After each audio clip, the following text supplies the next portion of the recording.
What dog is that? My damn dog. Oh. Kern, is this your first show?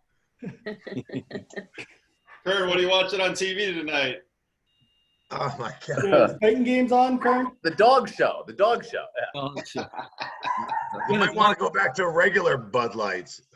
You don't ask any questions, and all you do is you got your dog yapping in the background. Come on, man. All right, Steve, take it away, buddy. Sounds good. Hey, everyone, we're on episode 12.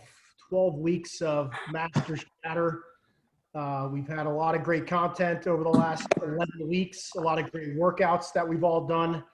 And we're going to continue this thing. I think we're doing a pretty good job of getting some great guests and champions, media outlets, the CEO of CrossFit now. So we've really done what I feel a pretty good job of getting the right people on our show. So we're excited to have our next guest on. Before we get started, though, as always, just a quick intro, kind of going around the horn so that Dave and the folks you come dialing in for the first time or watch us for the first time know who we are. Representation from really across the country. I'll start with Bob Jennings out of San Diego. Right now, he's really doing a great job in trying to get the Masters community to compete at the end of the year at the Legends Championships. A lot of great athletes confirmed so far, so it'll be an exciting event with qualifier, I believe, in August that some of us who didn't qualify for the games this year will be doing, Mike Kern and I. We've got Clint. What is that? Fred? Who's Fred? I had to change the name. Clint Paddock trying to screw us up there by changing his name. Out of Massachusetts. We've got Mike Kern out of New York, Justin LaSala out of New Jersey, Jeb Simmons out of Wisconsin. We've got Jen out of Florida. So we've got, again, representation from all over the place. Myself, Steve Swistak from New York. So all of us have been to the games at least 2 times. Heidi has 6, being Jen. And now we've got Dave on, who this would have been his eighth year based on the background and the notes that we've got here. So congratulations on that, Dave. What I want to do is just quickly introduce and talk about a little bit about your background. So we've got Dave Hippensteel on. He's in the 60-plus division in the Masters world. 7-time CrossFit Games athlete. Would have been 8 this year. 3 times gold medalist in the 60-plus division. Looks like a pretty extensive athletic background in football, track and field, decathlon, triathlon, motocross. So, Jeb, you have something in common there potentially. Father of 4, husband of 37 years, all with the same woman, I'm assuming? Yeah. My first wife. And then I always find it interesting to learn more about what our guests do on a daily basis outside of the gym. And for you to be a full-time dentist and have 2 practices in the Nashville, Tennessee area. That's the kind of stuff that I'm interested in hearing about, how you're able to manage all of that and still be as successful as you are in the CrossFit community. So as always, I'm going to pass it over to Justin LaSala to get this thing going and start with some questions. Dave, we're excited to have you. Thanks for joining us, and welcome again to episode 12. Thanks, man. Privileged to be here. Should be fun. Steve kind of mentioned it. We're all master athletes. We're not professional CrossFitters, so to speak, or at least that's not our first sport like it is for a lot of the youngins. Tell us about yourself, how you got involved. Obviously, you got an extensive background. Let's hear the story. Yeah. I mean, I was doing triathlons when when my daughter called me one day and said, I found this new sport called CrossFit. You're going to love it. This was back like 2011, I think it was. And she was going to school, University of San Diego. And believe it or not, there was a guy on there, Stefan, who works with CrossFit. But there was a couple people associated with CrossFit at our campus. She was on the diving team at the time, and they started doing some cross training in the CrossFit gym while she was doing the diving. And so she called me up one day and just said, "You're gonna love this." And so I checked it out at a local gym, hoping to help my triathlons, because I was just doing like sprint and middle distance at the time. And it ended up, falling in love with it and never turning back. It started improving my triathlons, but man, once I found out you combine gymnastics and weightlifting and running, and then we get to do swimming, and then eventually at the games we get to do obstacle course. It's like, man, this is all me. So that's how I kind of got started. 2012-ish, I think, was my first open. Stumbled through that, and not knowing how to do double unders. But like once I got through that, and I think I was 79th, I just like set my sights on 2013. How old were you then? What year? What age group were you in then? So I would have been 57. So I was 3 years in the 55, 59. So I was 57 when I went to my first game. So I think I was 56 when I started in 2012, actually, and kind of got through that open. Yeah. And then 57 when I went to the games the first time in 2013. Do you still do triathlons, Dave, or was that left in the past? Yeah, I pretty much. I probably should, because I think my endurance, my aerobic capacity is maybe compromised a little bit, or lessened that, because I'm not doing like the off-season long endurance stuff that I used to do. So I'd like to get that back. So I've been the last year or two, I've been trying to get on the bike a little bit more, because that helps my running. And I don't really have knee issues, but I can see that it may be starting. So I'm pretty fortunate not to have any, so Talk about that. I'm sorry, Dave. Talk about that, because you had recently had an injury, and we kind of talked to each other about, how long can we last, all right, so, being a master athlete, what does training look like? You had a shoulder injury, I think? Yeah. So this year I had a shoulder injury. And I mean, it's an injury and it's still a little bit off, but man, I tried to rest it. Usually if I rest, that's my last resort though. Like I'll do massage therapy, trigger point release, some stretching as well. And if all that fails, maybe I'll introduce, I've tried physical therapy, but trigger point release has been the absolute best and has gotten me through all 7 years, 8 years that I've been doing this. And especially every year that I've gone, like I think after 2013, I was there for, I think Arasti was there, and I kind of heard of them, but I didn't really know them that much. But each year I got more and more familiar with Arasti and just learned a ton from them over the years, and then just was able to apply those principles in just healing, taking care of injuries myself. Because almost all the time for me, it's always been 90% of the time it's muscular. So, so the shoulder thing, there is something going on with the labrum, I think, but I rested it for the last 2 weeks, or for the last 2 months, like during the COVID thing, right after. It's really lucky we got in that qualifier, right? Like right before the COVID thing hit. Yeah. And our gym wasn't affected, but I determined to try to rest it for a month, at least a couple weeks. Ended up being like a month or two, and I was still doing leg stuff. So that's one of the other things that you got to be doing. So if the upper body's hurt, I'm working lower body. If the lower body's hurt, I'm working upper body. So you always have something that's going on. The only time I couldn't do that is, and I don't know if you guys know the story last year. I was surprised. Some people know this, some people don't, but I hurt my back for the first time. I've always had a really strong back, never had any issues, but I hurt it 2 weeks before games last year. So July 20th, I was just going out. I was doing a half a Murph with doing pistols instead of squats. I had the vest on. I'm just, just working on my endurance 2 weeks before games. And something must have happened. I was doing burpees then after that workout, and my back just started tightening up. And so I kept, like always, when I ever have a little bit of a back issue, I'll do the trigger point on the middle back first and then go down. And Jen, you're a physical therapist, right?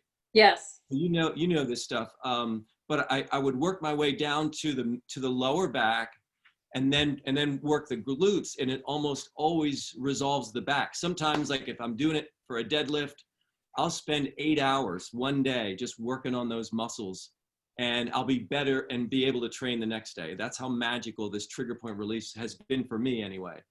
But in this particular case, it wasn't working. I wasn't able to get back the next day or the next day or the next day. And here we're 2 weeks out from games. And so I just kept being determined. I'd get some relief doing the trigger point, and I do some other things. And I have a chiropractor guy that I would see. He does dry needling also. So I was trying that then, that wasn't, it was helping a little bit, but it wasn't the cure. And then, doing the Erosti stuff, doing some physical therapy stuff, and then some stretching stuff, nothing was working. And so I go to games, I get better for the first event, I win the first event, and then after I do the ruck run, and it went downhill after that. Like during the ruck run, having that thing on my back, doing the running, it just came back with a vengeance and never left the entire weekend. And like, have you guys ever had this where you've had excruciating pain radiating down your leg all night long, all day long? My recovery was almost zero. But anyway, 2 weeks after that, I find out that I had two herniated discs, one with extrusion. It was L4, L5 was the biggest extrusion, and then L5S1. And so I went the next week after the MRI to see the surgeon thinking, oh my gosh, this isn't getting better, because I was still in pain. And this was 4 weeks after the injury, 2 weeks after games. And the week that I went to see the surgeon, I had the slightest bit of relief. And so fortunately, I went to a surgeon that wasn't knife happy. And he said, man, if you're showing signs of relief this soon, we're not going to do anything yet. We're going to watch and see. And from that point on, August 20th, which was a month after the injury, it progressively got better and better. And I would just do what I could do. I would do bench with dumbbells. I would do, just other things that I could do, whatever I could do that didn't hurt it. I could actually do like pull-ups, strict pull-ups, and I could do push-ups. So I would just do the stuff that I could, and gradually got better, and miraculously kind of it got good enough for the Open that year, for last year's Open. But I wasn't in real good shape. So the first Open was ridiculous. Yeah, you said it before, you kind of laughed about it. You were like, rest is the last option, Yeah. And I think that's what makes people, when we've had so many great athletes on here, and there's that common thread that, hey, you know what? The mentality is winning, and the mentality is, hey, I'll rest, or, you kind of figure out how you can kind of like manage yourself. Even when you're hurt, you're still kind of doing stuff. Like you said, you work your upper body because listen, we're all older. Who's the youngest here anyway? Clint? No, Clint's the oldest. Steve. Probably me. Yeah.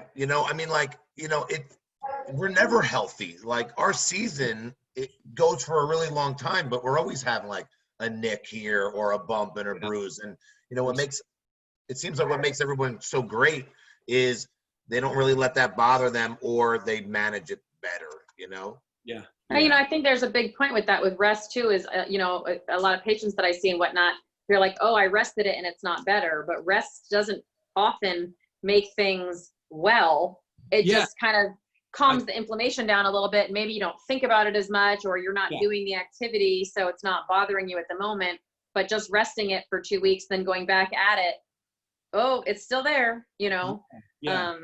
And that's a great point, because that actually only happened one time. And so that's why I thought I was going to do the resting after this qualifier and then be better in 2 weeks, because it worked the year before.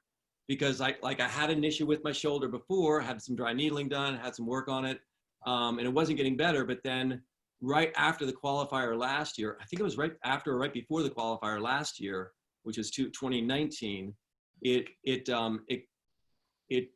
wasn't getting better. And so I rested it for 2 weeks. So in other words, I just never lifted my arm above my head. And that actually did get better at that point. But that's the only time that happened. It didn't happen this year. So I'm going back to actually what I did this week or 2 weeks ago. I just decided to just go back and start doing like clean and jerks at lightweight and going through some of these strength motions. And it seems to be improving the more I do that. So I just have to make sure, obviously, and we probably all are guilty of this, is working out without warming up enough. So, and so I'm just like making sure that I'm slowly getting blood to the muscles where they need to be, and that kind of thing. So I'm hoping it keeps getting better. So I can't do muscle ups yet, but I'm hoping that's coming back. Hey, Dave, how many hours are you training a day, or how many days a week? You know what? Hey, you know what? My kids just came down here, so let me introduce my 2 kids, and then I'll answer that question. Let's do it. I got John here. John's my oldest son, and then you guys may know Heather. She's been at the games. She was at the games together like 4 years in a row. So, and That's awesome. Man, runs in the family. she's still. All the kids are home right now for just kind of. It was her birthday yesterday, and so we're just kind of like all the kids came home. I got 2 other ones. They're upstairs hanging out, and I came home today from work, and they're all in my gym like working out. It's so awesome. Cool. Are you guys taking any credit for your dad's success at all, or are you like, you see, Dad? I told him about Yeah. CrossFit. I discovered it in like 2011, 2012. Tried a couple workouts. I was diving at the time, and I was like, "Hey, Dad, I think you'd like this CrossFit thing because we're built pretty similarly and have similar like athletic strengths." And so he tried it once and was hooked. So, and like growing up in my family, you got to do pull-ups by age 10 or 9. Like as soon as you can do pull-ups, you're doing pull-ups.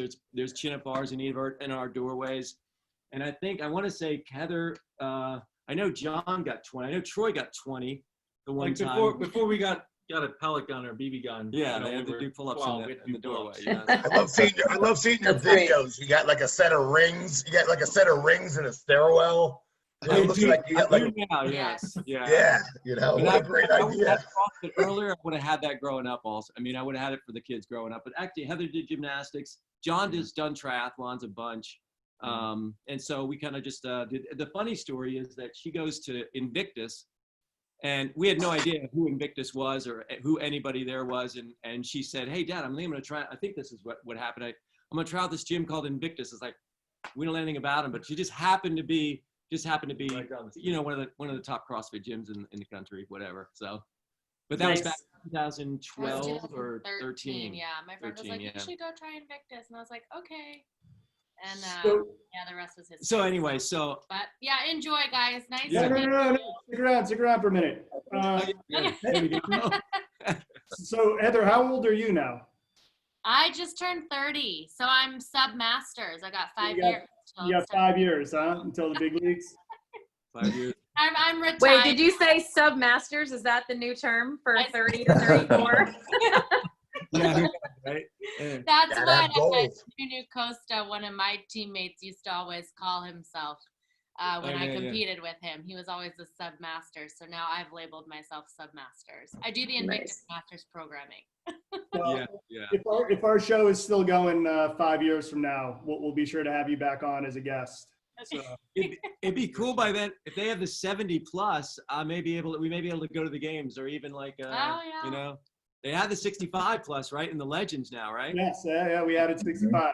Yeah. So when I'm so we'll see what happens. Awesome. See what happens, yeah. Well, cool. It's very nice meeting you guys. Join us. Nice to meet you guys. Good luck in all your cross competitions. Thank you. You too. Thank you. I couldn't resist bringing them on. So absolutely. I was actually, I'm in charge of getting people on, right? And I was told by Steve to get your daughter on too. So I'm glad you brought her on. Cool. I it would have been weird for me to ask, but I'm glad you just did it. Yeah, no worries. Yeah. No, listen, we're all masters here. Most of us have kids on the panel. And for me, it's just impressive that your daughter was able to make it. You've been at the games. Were you guys there at the same time? I'm assuming you were competing? Yeah, we were. That we both made it. Our first games was 2013. Yeah. Awesome. Yep. Yeah. And their team won, actually, I think 2014. I think that was the year, right? And so it was a great journey together. Awesome. And we didn't both win the same year, but she won in 14, I won in 16, and after the 60 plus. But anyway, yeah. So if you guys have events at the same time, how hard is it for the family to decide which to go? Yeah, that was a good. I think they just balanced it. Yeah, usually the Masters was a couple days prior. Remember?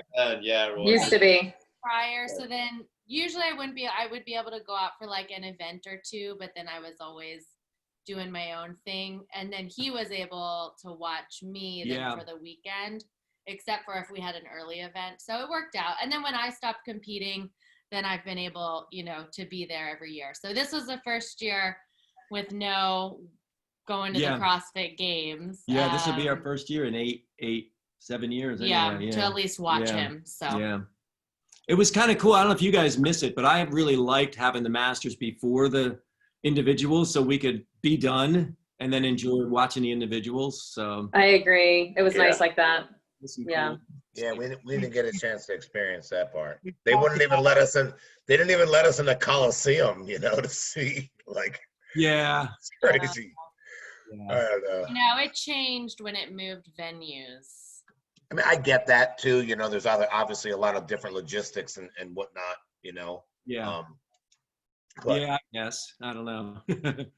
But it was cool being able to be a part of that and walking around when it was in California. 2017, some of my favorite years. Well, and back then too, Dave, right? Like you would compete like Tuesday, Wednesday, Thursday, then your badge could get you into everywhere. Exactly. Yeah. It was cool. Yeah. That was cool the way they used to do that. I was to make it back then. Years, right? Yeah. Yeah.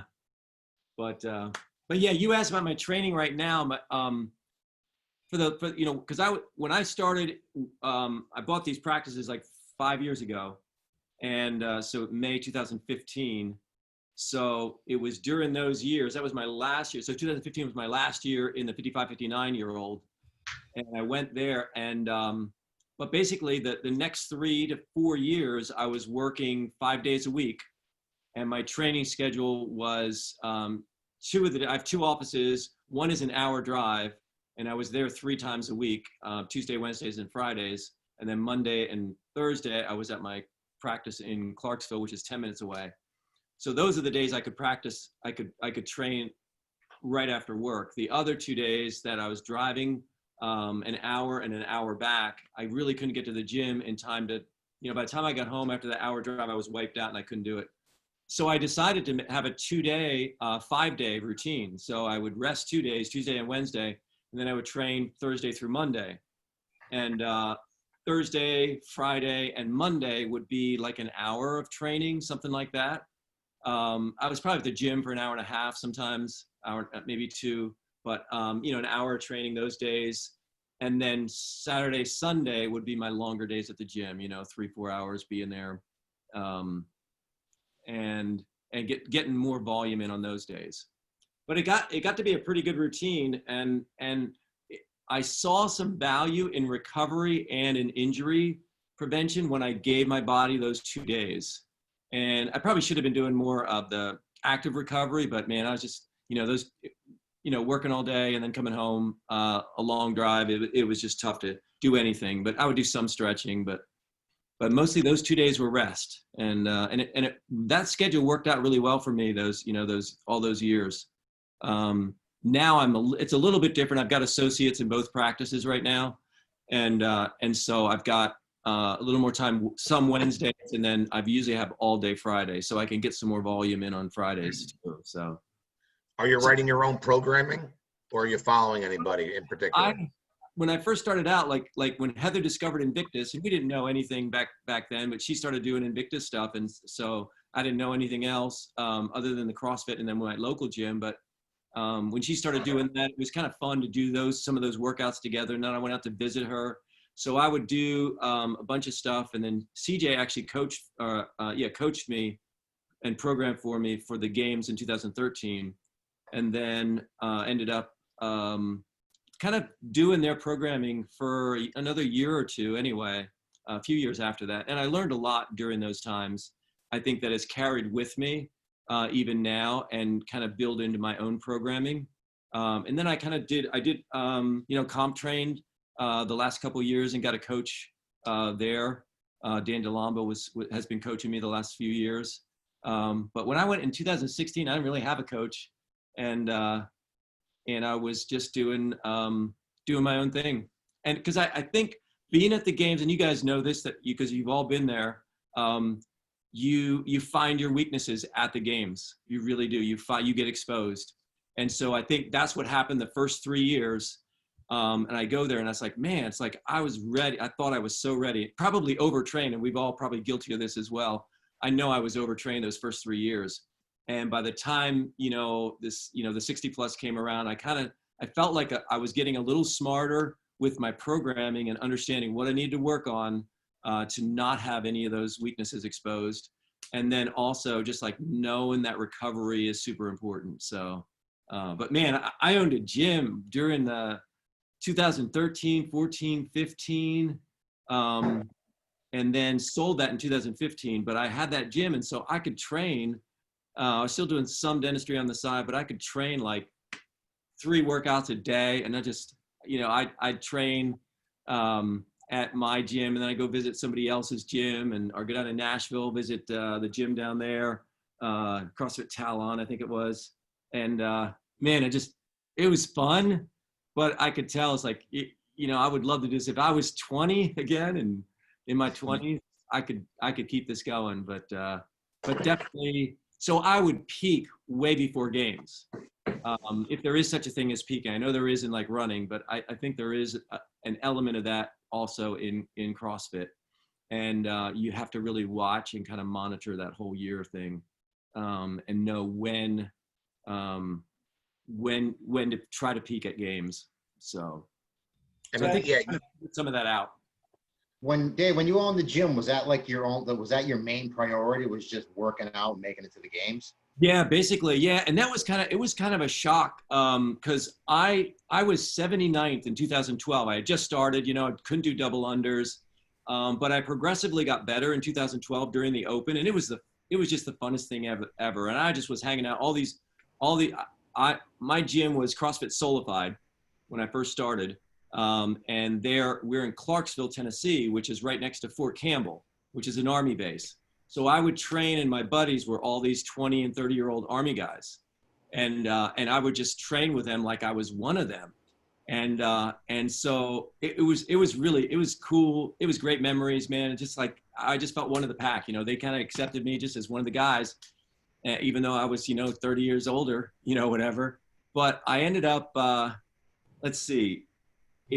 I got so ready. I was doing some Invictus programming and then Solified programming. I helped them start a endurance program. So I was doing an endurance training program because my background was triathlon. And I got to the 2013 Open and I win the first event and then continued to stay in first place that whole time during the Open. And so I get to the games, and it was February, it was January is when I opened the gym. It ended up being Screaming Eagle CrossFit in January 2013. So my whole direction changed and trajectory changed from being gym focused. I thought I could do both, but and I did for a while. I focused on the gym and then also training for games. And after a few years of that, it just got really tough to kind of find that balance and not get burned out from the coaching and being there all day, being at the gym and then training also and that kind of thing. So I was just too young. I knew so little about CrossFit and coaching. I had learned a lot, but I guess a lot came natural. And so it was a tough job to run a gym and be a coach and train for the game. So, and some of you guys probably know that. Some of you guys own gyms, correct? Yeah. Yeah. There's a lot that I miss about it, but then there's other days it's like, it was too much You could say it. You could say it, Dave. It's okay. Yeah. You could say it. Yeah. You're with friends here. Yeah. It was kind of crazy. It became all of a sudden became too many gyms. Like I opened my gym because my coaches, the owners of the gym at CrossFit Solified, asked the existing coaches, and I was one of them, and they actually came to me and says, we think you would be great to open a gym, because at the time they had 500 members at the gym, and they had just moved to a 5,000 square foot facility. They outgrew it in 4 months. So CrossFit was that hot at the time, and this is 2012. And so I ended up being the one that they wanted to open another gym. So I found a building right next, right down the street. I said, do you care if I open up like right now? Because I don't want to. And they said, no, we're going to help you get started. We're going to give you, because they were getting 10 calls a day or whatever they were getting. to sign up for people wanting to sign up for CrossFit. It was that hot back then. Wow. And so we opened and it grew and it eventually it unfortunately, and not of my intention, but just among members, that you end up getting a little rivalry going on with the gym down the street. And I hated that about that happened, but I couldn't control it. I couldn't do anything. There was just that natural rivalry that existed or developed. And it just was a bummer.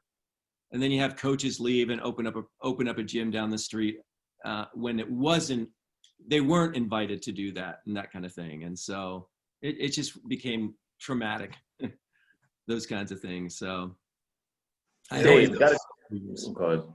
Yeah. Go ahead, Karen. I was just gonna say, one of my buddies that I trained with, Bob Caslin, was in your division. So obviously, like I was always an eye towards the 60 plus. But I'm always watching, you doing muscle ups. Just curious, how old were you when you first got your muscle up? Because you became like the muscle up master. Like anytime there was any kind of body weight or gymnastic thing, and I know your background is triathlons, not like a gymnast, but how did it come easy to you, or how long did it take you? That's the crazy thing. And I think it kind of runs in my family. There must be some kind of genetic muscle that we have or born with. I can never remember a time when I couldn't do muscle ups. Like, even though I didn't know how to do swinging muscle ups back in the day, but I knew I did high school track. I did all the sports. My dad wanted me to play football, and I didn't actually want to do sports in the beginning. I wanted to be a musician, and but he kept at it, and eventually saw the light and got really good at doing sports, and so I excelled in football and then in track. And then when I went to college, I did decathlon. I had never done decathlon before. My brother was into it, Cal State Fresno, and we ended up training together for at least a year. And he trained. I learned pole vault in like 6 months, and I was over like 14 feet in with like 6 months. That kind of stuff just came natural. And I just remember being able to do a muscle up in high school, but then never being able to use it ever because I couldn't. We didn't have a gymnastics team and didn't know much about it. My dad really wasn't into that. But I think if I would do it all over again, I think I would do gymnastics as a kid. And I would have fallen in love with it. Yeah. So. And I guess when you started, there was always there was never muscle ups. So you were probably the one clamoring like, give us muscle ups, give us muscle ups. Well, yeah, I discovered them, I think, in the gym before they had moved. So I know this would have been probably 2012. I remember going in, everybody's doing these muscle ups. And the first time I got on the rings, I did a strict muscle up. And it's like, I just knew how to do it. And so then after that, I got the hang of, okay, now let's add some, swing to this. And that just made it even better. So. Hey, Dave, what about your weightlifting? How was that in the beginning? Like, did you lift weights beforehand, or like how, learning how to snatch and clean and jerk? I mean, that was all really foreign to me because I'd never done any Olympic weightlifting. I had done I did triathlons off and on for 20 years. And in decathlon, obviously we had a good weightlifting program at Cal State Fresno. And so I did a bunch of weightlifting then with my brother, with the guys on the track team. But, we would bench, and benching is something that I've always loved doing. Guys just, gravitate to that. We all want to do that. We want to see what's our max bench. And I think my best actually was like 290. I hit 290, and that was that was still in Pennsylvania. That was as an adult. But I worked at it for a while, and it was like I didn't know what else to do. So when I saw that weightlifting was part of CrossFit, it's like I've always been kind of strong naturally. And so I was like, I couldn't wait to get started. I couldn't wait to learn snatch. I couldn't wait to learn clean and jerk. And I think that first year, is when I hit a 180 snatch. It was 180. I think it was 180 at a liftoff. And that was like back in 2012. But it was all, it was terrible form. And I've actually not ever gotten back to 180 since then. But I've gotten 175, I think 170. But right now I couldn't do that. But I hit 225 back in 2013, that same year. It was a liftoff that they had at the gym. And so it came to me quickly. And I just worked on my form then. I'd take Bergner's course. on Olympic lifting and that kind of thing. So I worked on that and developed better technique, but I still could do that more. I would love to do that more, but I'm surprised that my strength has maintained. Like this last year in the qualifier, I hit 227, and it just completely shocked me. Like I didn't think that was still in me, but I had worked on doing, and you guys do this too probably. I know that you gotta, and I was looking at some of you guys' stats, man. You guys are pretty amazing. some of the deadlifts and the back squats. I was looking it up. Somebody's got a back squat of 420. Steve, right? Steve? 420. Anyway. Yeah. That's okay. Baby weight. That was my. That's his clean and jerk, he says. But anyway, but yeah, so 420. What's that? No, is that what it was, Steve? 420? 420, yeah, cleaned 440, 200 back when I was a young junior athlete. So really, man, good God. Deadlift 527, right? I did, yeah. Yeah, pretty impressive. Mine's the opposite. My background's all Olympic weightlifting, so the gymnastics, is it really? the cardio, all of that is foreign to me. Yeah, okay, yeah. But yeah, so I fell in love with Olympic lifting, man. What a great combination, gymnastics and weightlifting. Just doesn't get better. That's why we all love it. Yeah. So You wanted to say something?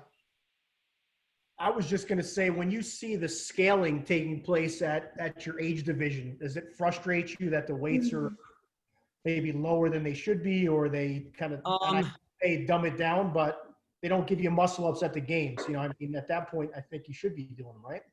Yeah, I think that's why I wanted to do local competitions, but they never would have muscle ups and they never would have this. So, I mean, I did a couple here and there, but I always looked forward. I think it was a little frustrating. They did evolve, like from 2013 when I started. They had, remember, I don't know if you guys remember this, but back in 2013, 2012, they had muscle ups in all the opens.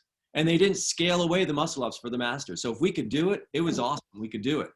And so that I could always do well in those events.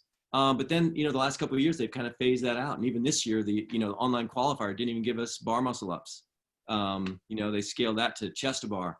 So, but there was a time where it was evolving, and it's like I was evolving with their programming as it was evolving. So when it hit 2016, was, I think, the greatest year of programming for the games. And I can't remember, I kind of think that it was Pat Sherwood that programmed that year, but I really don't know, and I'd love to find out. But I thought that was probably the most balanced, the truest, 2016 and 17 especially, those two. Or what was the year we went to Madison? There was 17. 17 was year one. So 16 in California was a great combination of because it was so similar to the teens, and there was a lot of similarity, I thought, with the individuals.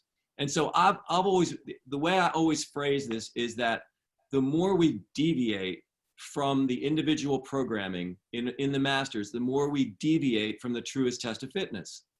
And so I was disappointed over the last couple of years when I think it digressed a little bit, because 2016, we had that, and I forget what it was called, but it was the muscle up snatch workout. It was the second one on the Amanda. Adios Amigo. On the tennis court. Adios Amigo. Yeah, it's a great workout. I love that workout. And then, that year also they had, remember that it was the D balls and was it thrusters, and then more muscle ups. Also, that was great, where they combined. It was a 150-pound D ball. It's like I weigh 160. But it was not a big deal. It was a perfect, programming that year. And then the next year was the obstacle course. I thought, man, I just couldn't be any happier, because it was like there it is. It's like you're testing so much of coordination, balance, and those disciplines of fitness in the obstacle course that you don't get when you're doing rowing or the the assault bike or, those kinds of things. When I just like it when we're the machine, we're not just using machines. Agreed. Yeah. That stupid log from the obstacle course that first year was taking everybody out. But if you got it, you got it. That was good. I had no problem with it. Yeah, that's right. Yeah, the swing on it. Year 2, I was okay. Year 1, I was like, you got to be kidding me. And the Hey, bummer. Dave, how do you feel about swimming at the games? Swimming, I loved it. I think it's great. I missed it last year. They didn't have that, so it's like one of the great equalizers. It's like, because you can do a lot of stuff on land, but you got to do the land stuff and you got to do the water stuff too. Like Wadapalooza was pretty cool. I got to go in the 55 division when I was 63, and because they threw that swim in there, it really was advantageous to me because it leveled the playing field on that particular event. So, Dave, what about the argument? What about the argument that there's no pools at CrossFit gyms? I mean, that's true. We got to find a pond. I mean, I just started my swim yesterday. We got Saturday actually. We got to there's a camp nearby that we got permission to use their pond. And so you gotta find it, but you're right. It's one of those things that doesn't exist in a CrossFit gym. But CrossFit is CrossFit. It's the most successful fitness program in the history of fitness, right? But it's the test of fitness, and you got to add in those 10 the list of 10 things, the balance, coordination, all endurance, all that stuff has to be included. And swimming, I think, is a big, can be a part of that. Anything pegboard. I miss having pegboard for sure. I want to see that in the games. How do you feel about the last few years? Because we've all talked about it. And this, we talk about all the time that this chatter came up because we all used to talk about the games when we would see each other at competitions and stuff, Yeah. How do you feel things have kind of been for the Masters in the last couple of years? We didn't have much coverage. How does that make you feel? I mean, take us through that. I'll tell you, I try to have, in everything I do, I try and have a good attitude. I try and look at the good thing, but I can't say that it wasn't, disappointing to not have any coverage of Masters last year at all. Although actually last year I was actually grateful because I was a mess. I mean, my back was just like destroyed. And so, I mean, that's the only reason, but I feel like it would have been a good year for me. I would have hated not having, coverage for that. But yeah, it's a shame. And I don't understand it. I don't understand because there, obviously there's an emphasis on fighting chronic disease, and I'm all about that. Because I feel like CrossFit has given me a second wind in life. I feel like it's probably going to extend my life, and you guys also, everybody that's doing it. We are the ones, we don't have to worry about chronic disease because we're that exception rather than the majority. And we want that to spread. We want people to catch that and be inspired by what we do. And so I think that the Masters should go hand in hand with this fight against chronic disease, which is what part of CrossFit is all about. I mean, actually what Greg has said recently, through this whole thing, is that is his main emphasis, and it always has been. And I think the games was just how he was going to prove, and correct me if I'm wrong, but this is how I think it all evolved, is that the games was to prove like we've got the formula, like he's the genius behind the formula of how to be the fittest on earth. And we got that, and we proved that, and as CrossFitters. But I think that other part of the equation, that that emphasis on, hey, let's fight the biggest problem that we have, even though we've got problems right now, even the pandemic, or sometimes I want to call it the scamdemic.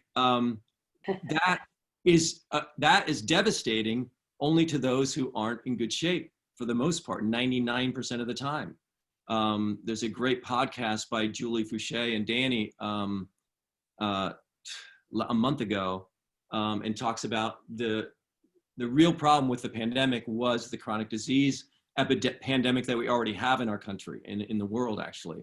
And so I mean, it's the solution to the most vexing problem. It really is true. And so why not get it out there? Let's keep this Masters things going. That's why it's great that you're doing the Legends, competition. I'm bummed I didn't know about it for some reason last year, but excited for this year. People that are picking up the ball and running with it and keeping this Masters things going. Hopefully, and I don't know the answer. I don't know if it's because it's not, we don't bring enough money in. We don't get enough sponsors for the Masters. I don't know. I don't know what the answer is to that. You guys might have talked through that more in other sessions. So we're still searching. Yeah, I mean, it's confusing one, Dave, right? We're the ones, we make up 50% of the Open and we have all the money. Right. Yeah. So why wouldn't the sponsors be more interested in the actual disposable income than the kids who don't have it? But we're bringing them around. I mean, they're starting to get it. I think, believe it or not, what's happened with, the games being canceled this year and the problems that Glassman's had and CrossFit as a brand has had. And it's kind of opened up people's eyes to the fact that there's other ways for sponsors to, participate in the sport. Yeah. And for, Masters to kind of carry the mantle going forward. So. Yeah. I think so too. I think Matt O'Keefe is getting on the same journey, trying to help, get sponsors, making sponsors aware of the Masters, and I think we just need to keep plugging away at it and allow it to grow and do, because it's impressive. I mean, just looking at all your guys' resumes. I mean, Jen, you have three kids, right? Yeah, I do. Yep. 18, 18, 16, and 13. This is you got an 18-year-old, Jen? Yeah. You got an 18-year-old? Yeah, she just graduated high school. Oh, jeez.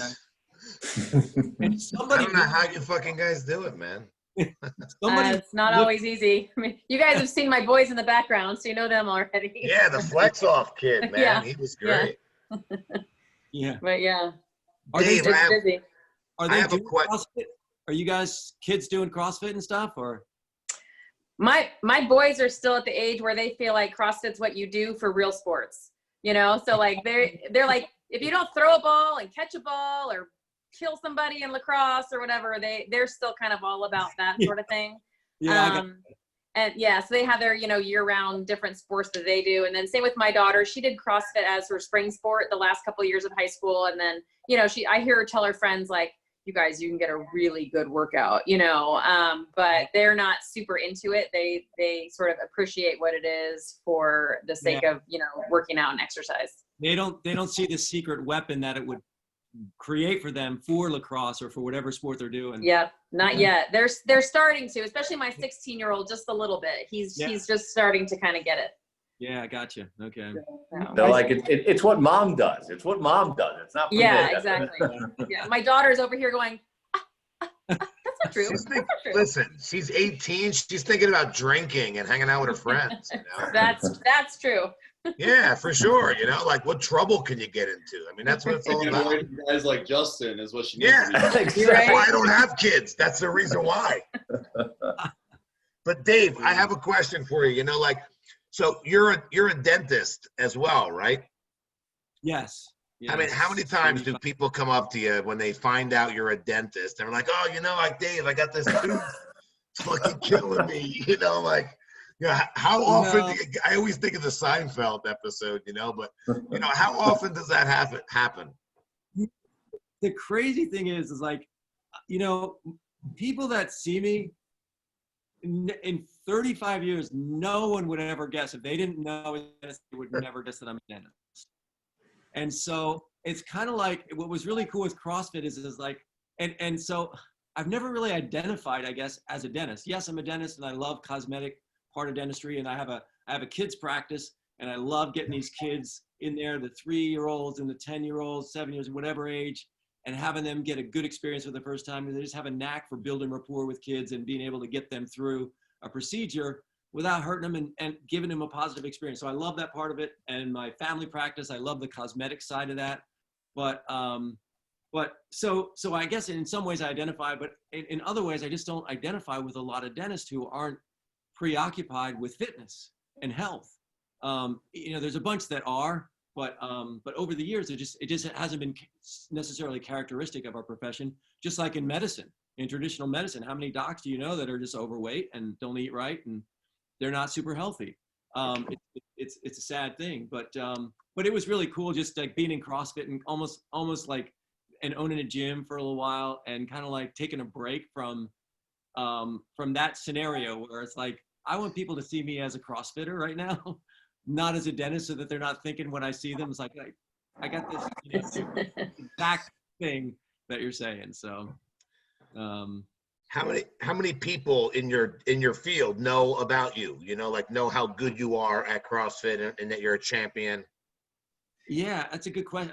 I think there's a small group. I actually got asked. There's the largest podcaster. His name's Howard Ferran. He's out in Arizona. He's at practice. And I remember him back in the 90s when I went to some of his seminars. But he invited me on his podcast about 2 years ago. And because he was following me, he was tweeting about me winning the CrossFit Games and stuff like that. And then it just never materialized. We just never got together.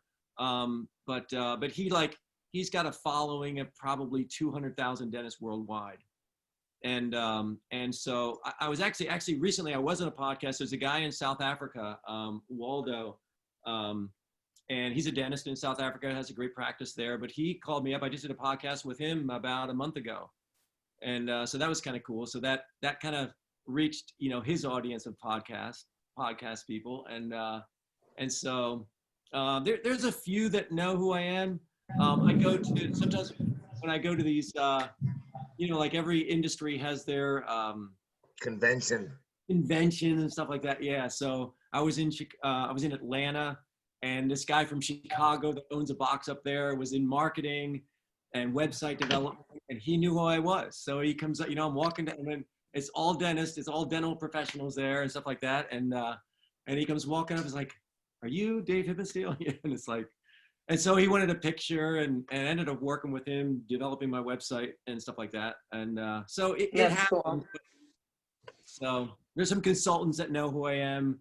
Janice Hurley, I don't know if you guys know Janice Hurley. She's big supporter of the Masters in CrossFit. She's out at Invictus. In fact, my daughter was on her daughter's team back in the day when they were doing CrossFit on Team Invictus. So that's how I know her. So she knows about me. And yeah, Janice is great. She out here in San Diego, huge fan of Masters.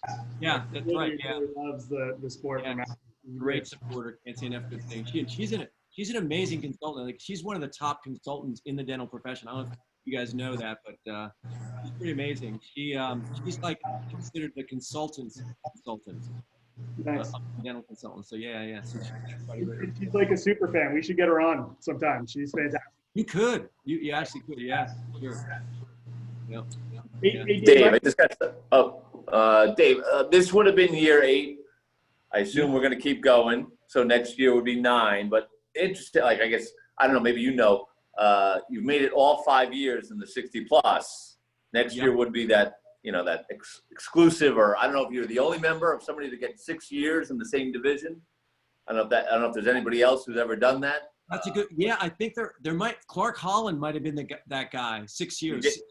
He was there. So that's pretty elite company. Yeah. So I assume you're shooting for that, and it gets even harder now with, just 10. Hopefully they go back to 20 at one point. I'm actually hoping for a 65 plus. Okay. I really am, because it's I'm feeling a little bit like I've been doing this. This is my 5th year. This is my 5th year in the 60 plus. So next year would be so. Well, I have a question for the group. Yeah. Castro is now running, I guess the day-to-day operations. Do you think that helps the master athletes moving forward after, our conversations? He's obviously a huge fan of our show. And we obviously have access to him as well, as far as, what the good decisions will be moving forward with the Masters. Do you see anything changing at all, positive or negative, with Dave in there? I know, obviously, the games for us is a whole year away, if not longer. What do you think? He's going to dump those national champions. He wasn't high The on national champions are gone. That's the first. Yeah, game to go. I think he would dump them. Yeah, I think it's I mean, games related, I see Castro obviously as a good thing for the games in terms of the whole. And I don't want to get into the whole the CrossFit industry, but yeah, he's a fan of the games. He's a fan of the Masters. So, if the games would happen next year, if it's still a CrossFit Games next year or whatever, I definitely see the Masters being back in. He was also mentioned that he's like, I think he kind of insinuated that a little bit because of the national champions. That's why we went from 20 to 10. So, if we bounce those guys out. You think an expanded field? You think an expanded field is coming, Jen? You think that's the something that may happen? That Castro is going to say, okay, you know what, 10's kind of. Yeah, I mean, I feel like there's enough of us have been suggesting it or throwing it out there, but I'm also in it, so I don't know what other people are saying or thinking, But I feel like everybody's talking about it. It just makes sense. I mean, I'd like to see it for sure. Fred. Does it go if it expands to 20? Do you maybe not go after the Open and qualifier thinking that you're one of the top 20 and you take it easy? I would do that this year anyways. I think I wouldn't go as hard, but if he only makes it 100, it's a different story. Oh, in the Open, right? If they change it to 100 and stuff. Well, it's such a long season. It kind of gives us hoping that since we've been there, we can kind of stay in, some similar shape. But like we've touched on, the season's already so long when it was back in February, March. So now for it to be in October, there's no off season. We're old. We benefit from some recovery or some off season in some way, shape, or form. I know, not that old. But yeah, I think you almost, if you're going to be fit in October and go hard in October, then you kind of have to let yourself have a little bit of a down season before the qualifier, I guess, or something like that, just so that you're not basically training for 10 months straight. Yeah, like you're supposed to do that. I never figured that out yet. Yeah. Jeb, that out. Do you think they bring back regionals? Oh man, I don't know. Do you think the sanctional events take over for a regional? Like, to me, I think regionals was something that engaged a lot more athletes because for them, just making it to regionals was their quest, so to speak. Do you think if they say, hey, there's a east-south region and make it Wadapalooza, and then there's a northern Midwest, Granite Games. You see something like that happening? Yeah. I could see something like that happening. I mean, I don't, I do think, to answer your first question, I think Dave, it will be better for us having Dave step, back into that role or whatever. But as far as what's going to happen, I haven't even really thought about it, I guess. I'm just kind of waiting to see how this year ends up playing out and then go from there. I don't know. There's so much going on right now. Like, I don't know. You bring up a really good point though, Justin, right? Like if Dave is intent on winning back the affiliates right? Like there are a ton of affiliates that left and that's a big problem. Even affiliates that have stayed have felt neglected for a long time. And regionals was a big community event for the affiliates, right? And when they switched the teams to super teams and it got away from the affiliates, right? Like the affiliates were no longer part of this big celebration, which was regionals and the games, because the average affiliate couldn't make it anymore. You had the super teams at Invictus and Mayhem and places like that.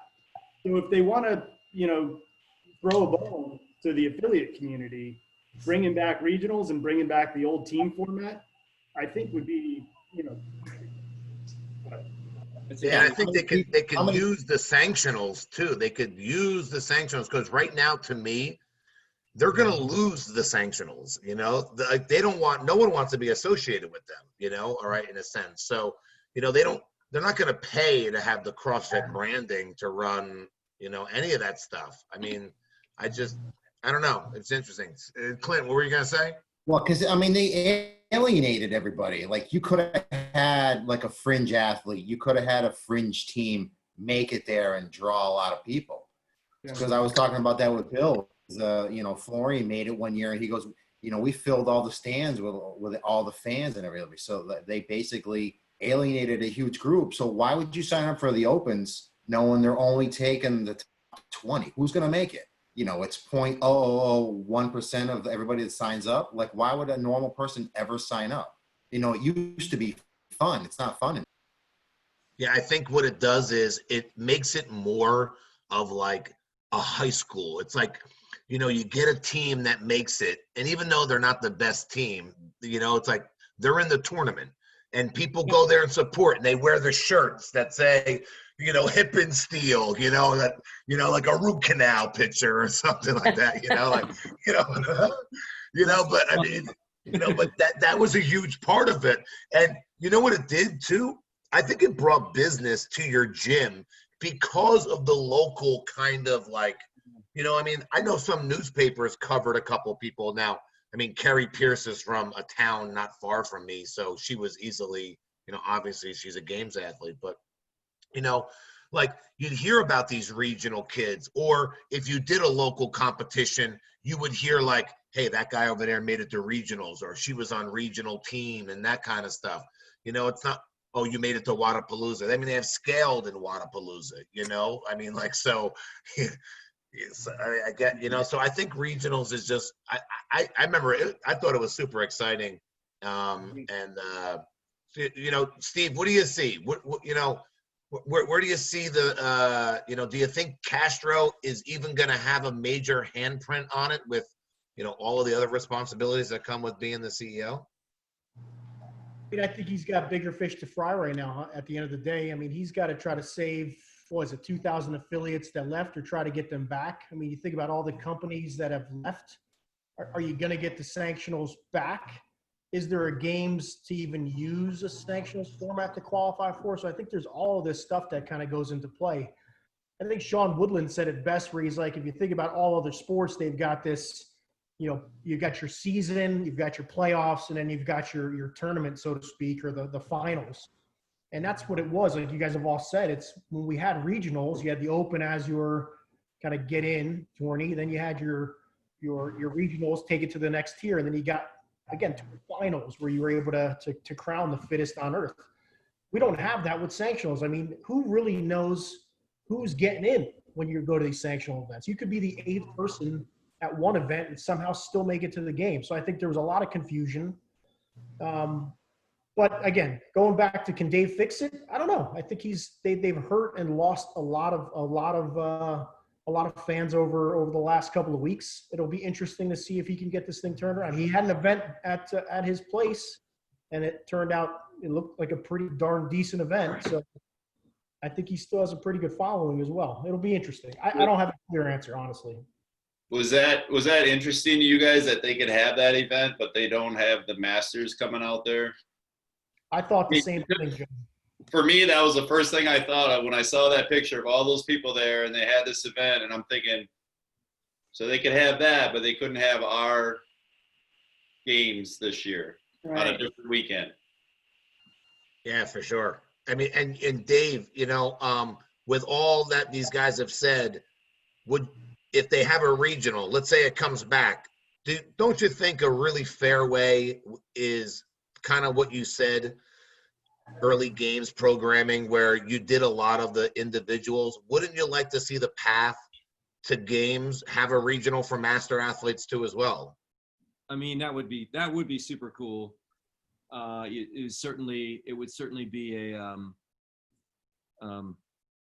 good addition, but who knows if that, I think we all thought that was probably the direction they were going to go eventually, because they went to the online qualifiers. Like, well, the next step is obviously a live regional, just like the others. And then they reverse course on the individuals. So tough to speculate on that.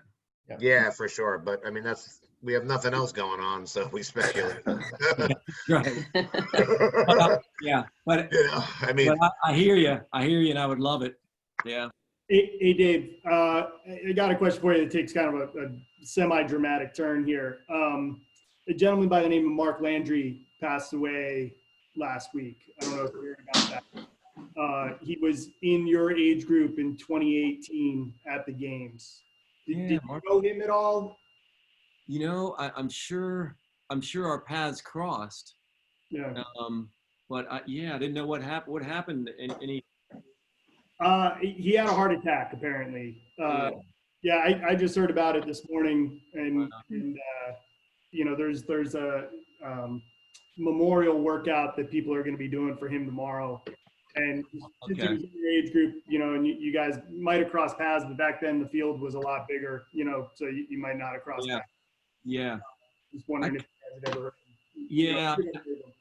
Yeah, man. Well, my heart goes out to him and their family. Certainly I'm going to look into that and try and remember. But man, that's a devastating blow to the CrossFit Masters. Yeah, for sure. You know, one kind of cool thing, his family buried him in his games T-shirt and sweatshirt too. Yeah. Which tells you though how much we all care about this sport. Significance, yeah. Like and how much, you know, like Dave Castro kind of gives us shit about us wanting our swag for this year, right? Because we all, you know, half of us qualified, right? Or most of us qualified, right? We like, give me my shoes, man, right? Like it means something to us. You know, it just shows you how much it meant to Mark and his family that he was able to make it in 2018. Yeah. I agree with Jen. I want the coin. Yeah. I want the 2020 coin. I'm with Dave. I want my sign in the background. Yeah. Right.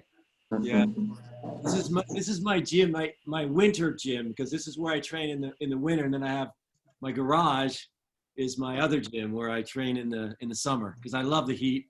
Is that the only place you train, or you go to a CrossFit gym still? I do all. I do here in the winter. I mean, I try to train at the gym as much as I can at the local gym at CrossFit Solidified because they're still super supportive, and you know, I still got, you know, training buddies there. Everybody's younger, you know, everybody's in their 20s and 30s, but it's still great. It's funny how they keep getting younger. What's that?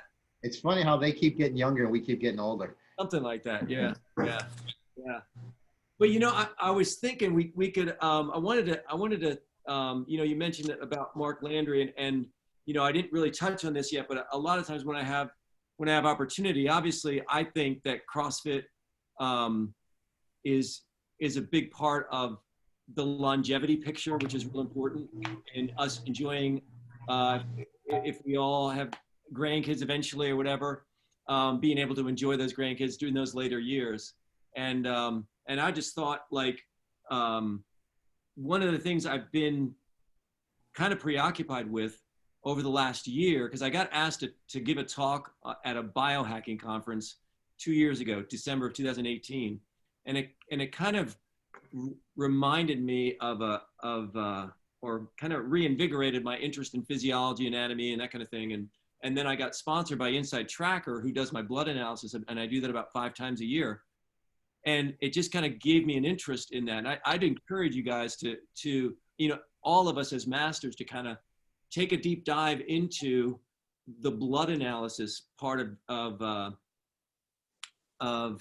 you know, that side of our fitness, where you're not only are you getting stronger and getting more agile and getting more coordinated, more balanced, working on all those things, but also inside, taking a look at the inside, what's happening to my blood biomarkers while I'm getting fitter, and try to get that, because I think that's an important part of what we want to be about as masters athletes. It's because it's about competing, and we love competing, but then at the end of the day, there's that whole longevity picture that we do want to do things that are conducive to longevity and keep our biomarkers, and be aware if we need to tweak our diet or our training in order to hone in and get our biomarkers in a more favorable position. So I don't know if you guys touch on that at all, but I wanted to mention that sometime, just because I feel like it's one of my paths that I'm working on right now in terms of getting the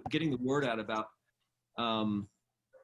how important it is that we're not just working out. We are, but there's a picture going on in the inside that's also getting huge benefit, and it has should have a really great appeal to the not just our masters community, but to the people that are looking in from the outside as a way of getting the word out. Like, hey, this isn't just about being strong, being competitive. It's about being healthy.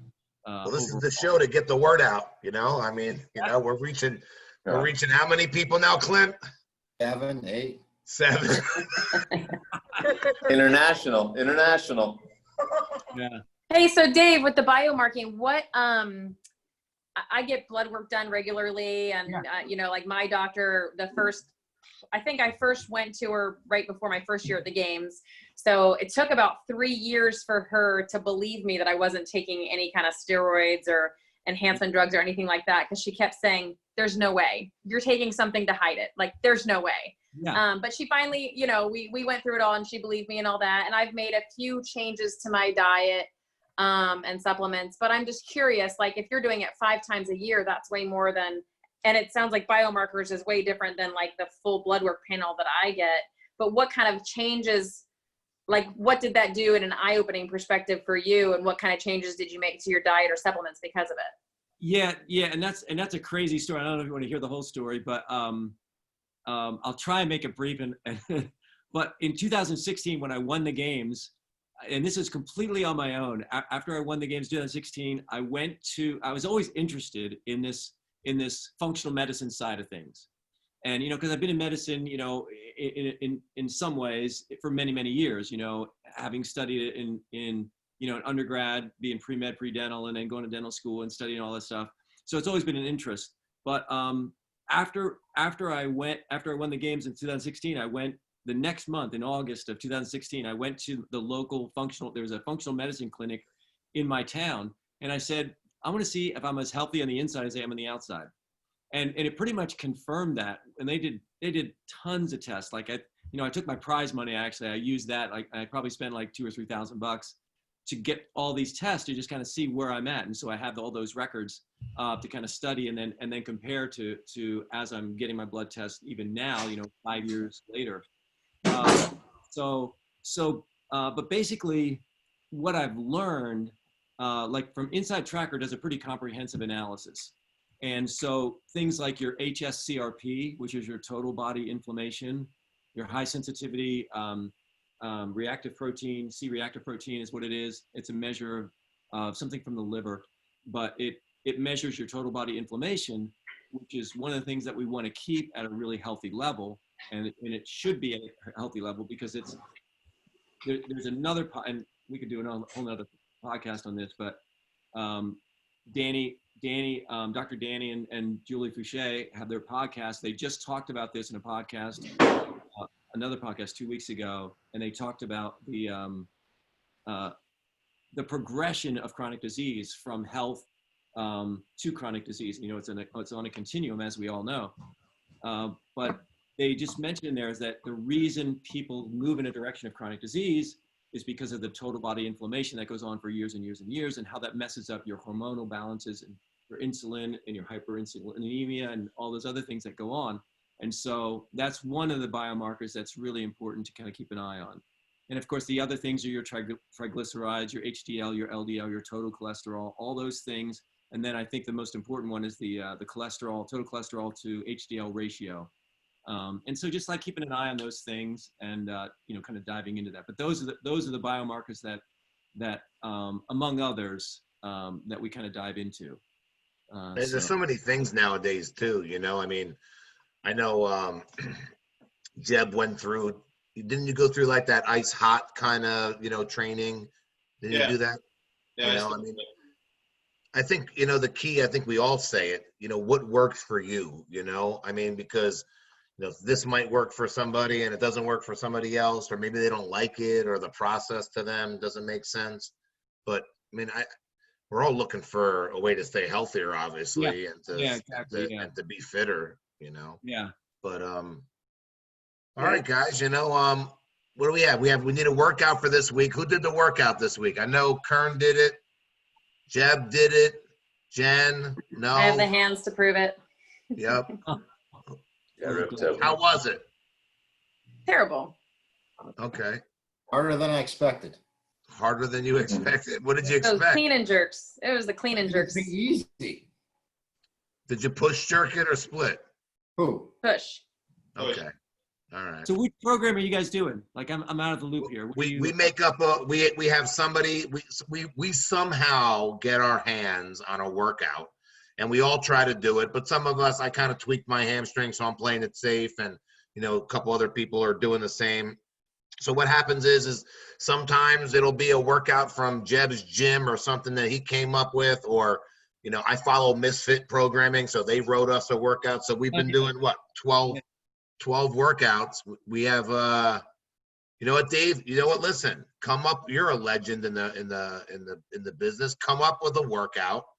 All right, put it up on our master, or text one of us, text Bob, and we'll all do it, and we'll talk about it on the next show. Yeah, That's what we do. Yeah. We try to do the best we can. I mean, this week's was what? 5 rounds, 10 chest to bar, 5 cleans, Clean And jerks. Clean and clean and jerks at 185 and 135, Yes. and then 5 bar muscle up, 5 clean and jerk. Really? Oh, that sounds awesome. It was a good weekend to be out. Yeah. So 185 for you guys. Maybe I'd use 155. Yeah, I was gonna say, I'd probably say that would be a pretty solid conversion for sure. But yeah, I have to look. But yeah, I mean, you just started following us. We saw that you just started following us 2 days before the show. Good job.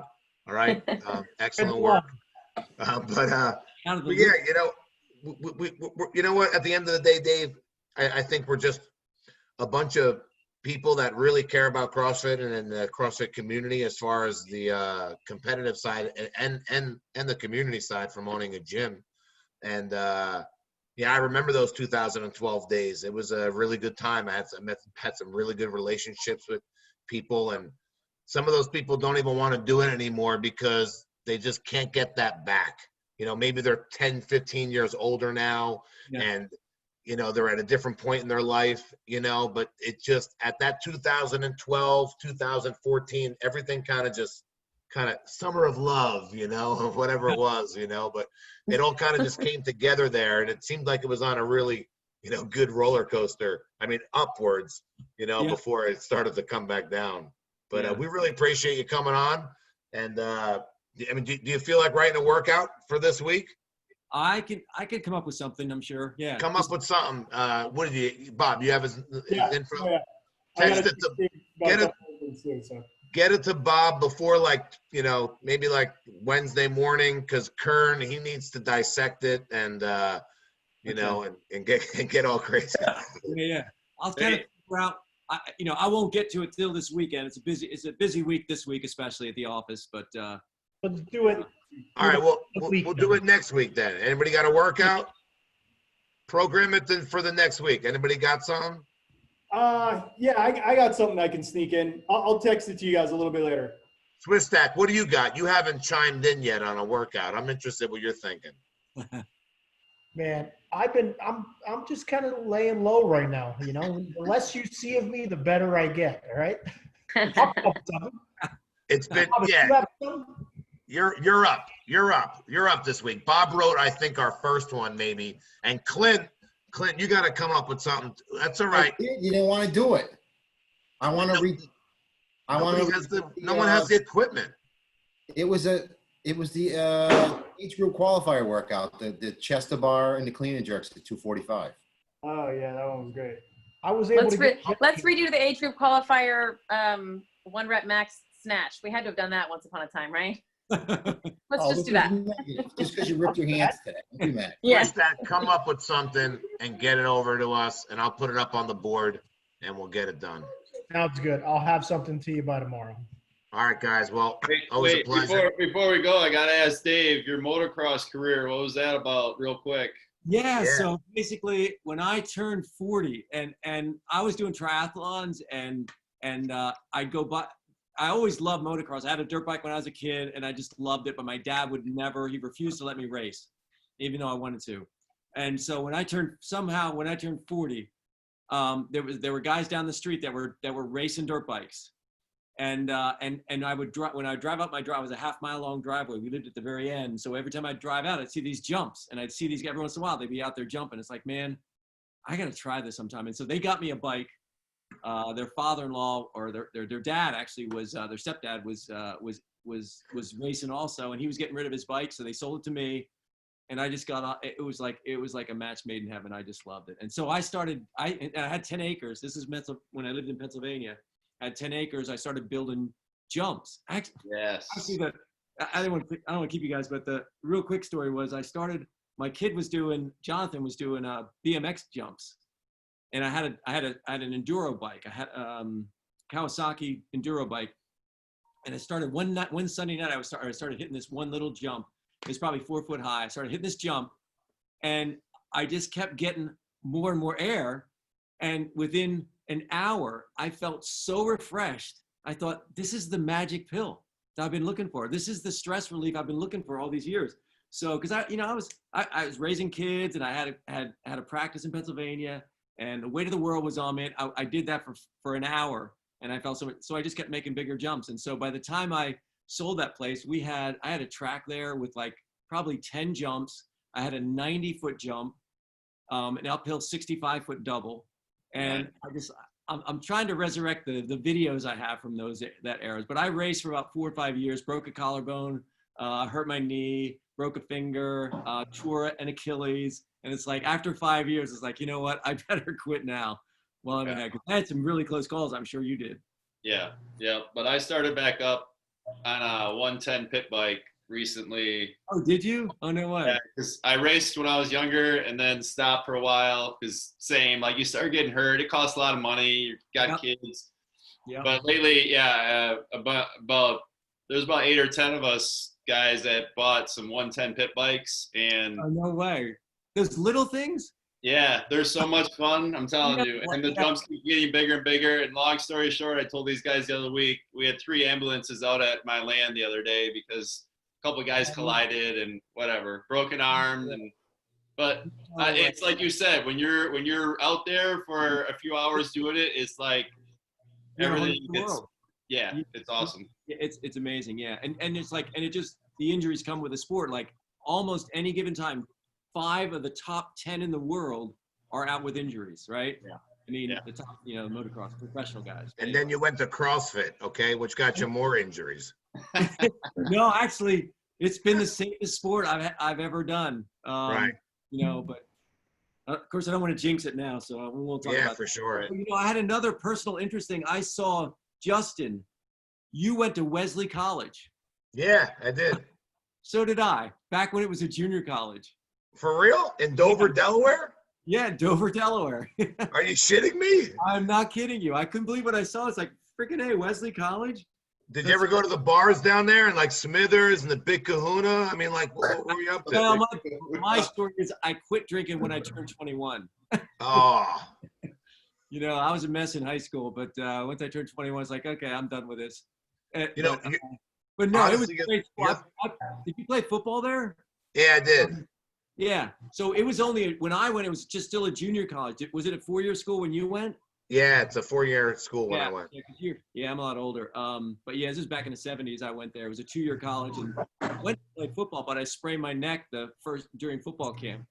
And I was 155 pounds, and I would hit these 65-pound linemen, and it was like hitting a brick wall for me. And you grew up where then? You grew up I'm from Pennsylvania. So okay. Allentown, Pennsylvania. Yeah, for sure. Are you in Jersey now? Yeah, I'm in Clark, New Jersey. I'm like outside the city. Pennsylvania. Nice. I went to Muhlenberg in Allentown. No way. Okay. All right. No way. Cool stuff. We'll have to keep in touch, you guys. Yeah, for sure. Hopefully you'll see us all at the games. Are you doing Bob's competition in Arizona? Yeah, I mean, I gotta. Am I already qualified, or do I have to go through the qualifier? I was just wondering. You're already qualified, man. Okay, cool. Yeah. Yeah, I want to plan on doing. I'm going to start working on that. It's in Arizona. I think it's a great choice, by the way, Arizona, because I Right. thought instead of Madison, I think they should have chose Arizona anyway. But I think that's a great choice, and looking forward to doing that. I just got to figure out my schedule because after being closed for 2 months, man, it hurt the practice obviously, but you know we're super busy all over again. So Cool. Yeah, well, I mean, we'll all pretty much be there except Clint, aka Fred over there. He just, look at him. I mean, that's all really you got to do. You just got to take a good. He's got to take a good look at him, and that's it. All right, guys. All right, switch back. Get us a workout. And Dave, really awesome. I love the Wadapalooza shirt too. I think that's 2015. Yeah, it's a great memory. They talked me. I didn't want to go. They said 55 plus. It's like no way. I'm 8 years older than 55 plus. They talked me into. They kept calling me, and I was glad they did. It was fun. Yeah, time. it's Miami. It's great. Yeah, it was awesome. Yeah. Cool. Good, man. Thanks for All right, having me. guys. Thanks, Dave. Be good, guys. Great one, man. Thank you. Later. All right.